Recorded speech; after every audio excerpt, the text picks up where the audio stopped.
How to use ChatGPT for free. So all you need to do here is go to any web browser and then search for ChatGPT. Now scroll down and then click the second link right here. So basically, you need to create an account in order for you to use ChatGPT. Well, if you have an account already, tap on login. If you don't have, then tap the second one, which is you need to create or sign up for free.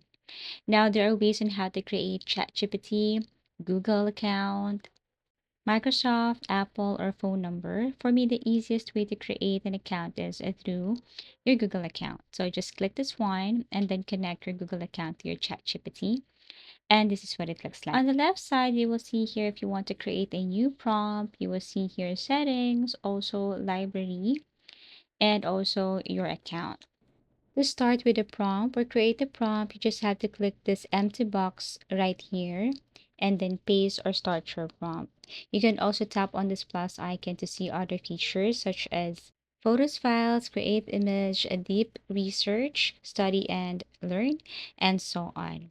So let's just say I'm going to add a prompt right here, a sample prompt that I want to create a story, or you can create a short story, something like that. You can just ask anything here on ChatGPT, and ChatGPT will generate that idea for you.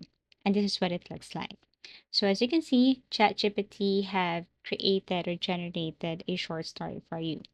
If you want to generate an image, you can also ask ChatGPT for that. However, this one is limited only for the free version. You need to upgrade your plan in order for you to unlock more features here on ChatGPT.